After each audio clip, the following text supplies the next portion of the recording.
Hello, I'm Jenna Roberts with Present Path Tarot. Welcome back. And today I'm showing off the Mystical Medleys Tarot deck based on the vintage cartoons of the 30s. I got this at Powell's Books. I treated myself to a local salesman instead of going for the Amazon. And yeah, we're just gonna tear this thing open. So, ooh, the fabulous defilming of things, and I do recycle the film. I'm a dork like that and pay extra money to recycle. So this is an interesting box that pops open from the bottom. With the devil card. What a fun, delightful surprise.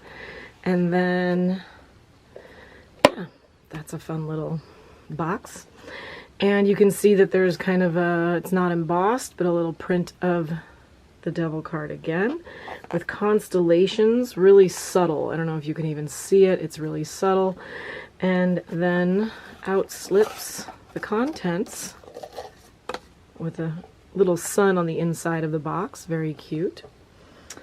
And we have a little tiny hardback book. They sure do love this devil one. That's definitely their favorite. And little tips on how to read the tarot. 10 of Swords. Oh my gosh, I'm gonna love this deck, I can already tell. So I'm a big old love and dork for cartoons. I'm realizing though that my deck has a problem actually.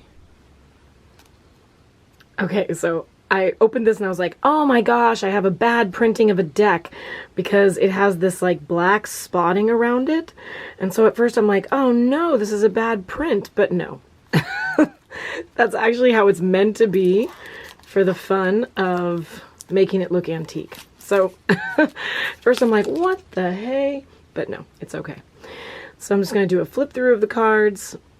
Starting with the Fool, I love that they have the pyramid and with the eye, you know, some good Templar imagery.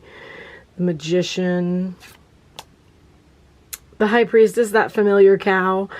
So I grew up with these. And so for me, this is a fun way to bring in my youth. Oh, I do enjoy that Hierophant. And I like that, I don't know, when I got this deck in part because I could see the characters bouncing, you know? Like if you've seen these old cartoons, everything kind of bounces a little bit. And so I was really appealing. And I can almost hear the sounds that they make. I really love cartoons. I'm a junkie for animation, and a lot of my decks have an animated edge to them. I do like your Hanged Man with the sad tree. And I love the humor that it adds to have this sort of cartoonish nature so that the heavier cards aren't so scary.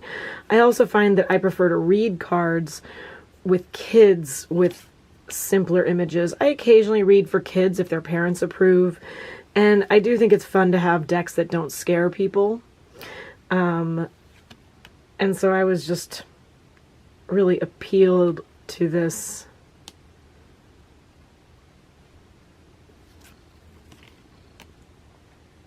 I still can see them bouncing, you know? I'm loving the bouncing effect that I'm vibing here.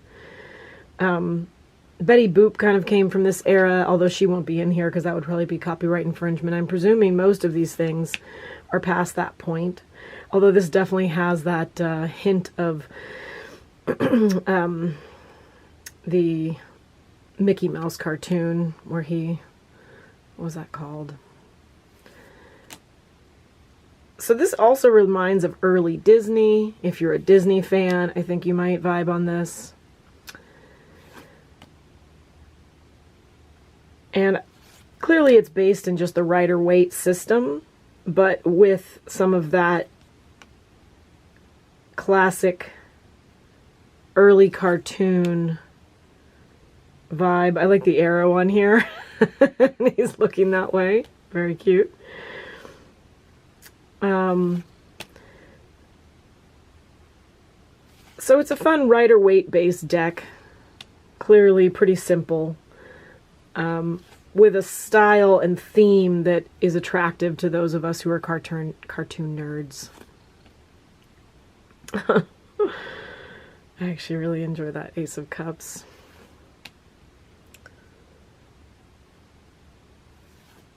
you know, a lot about reading cards is about finding things that really relate to your comprehension of the meanings, your relationship to the archetypes. And this brings up other archetypes because we know, if you've watched these cartoons, you might know some of the characters in the stories, and then it interrelates with the tarot meaning, and you get a little more depth. I like the sun and the moon battling, since you're leaving behind some challenge. So the man who made this was a video game designer who gave it up so he could become his own artist, his own field. And this is, I think he did a great effort. I don't know if he's a tarot reader, but I mean, he did a great effort of simply making it very related to the Rider-Waite-Smith. And I mean, there's definitely some Disney references. That's clearly like an Alice in Wonderland reference. So if you're into antique cartoons like Disney and you like Disney cartoons, even though this is not a Disney deck, it's so related to those early Mickey Mouse, Steamboat Willie, Betty Boop, and that kind of rubbery movement of those cartoons.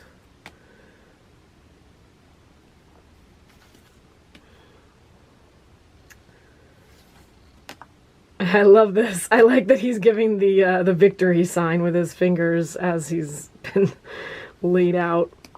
This makes me want to go back and watch some of these early cartoons. She has a good fierce Knight of Swords look on her face.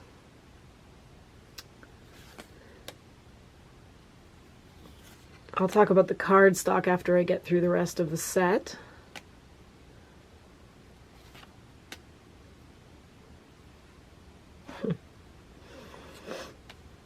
And yeah, so far I thought there might be a little more variety of differentiation from the Rider-Waite-Smith to kind of capture more of the original archetypes of these characters. I like that the pyramid is involved, like noticing where they put the pyramid, where they put the eyeballs. Oh, I do love these roses from, or whatever they are, these mean flowers.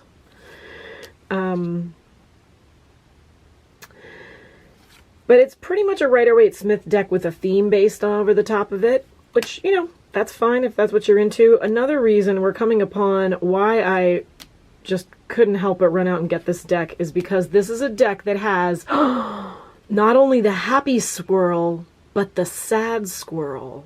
Ooh. So Happy Squirrel, if you don't know, is from a Simpsons episode with Lisa Simpson, and she gets the happy squirrel in a tarot reading and sees her whole life, and now we've included the sad squirrel. So cardstock-wise, this is the backs of them. I really like the backs of them, actually. It's a fun infinity symbol. The cardstock itself is firm enough. Somebody was complaining that they were sticky, but I don't see any issue with that. They seem like they'd be perfectly easy to move around. And yeah, they're a pretty standard deck. Oh, I see how there's a little bit of a stick when you're kind of trying to put them together.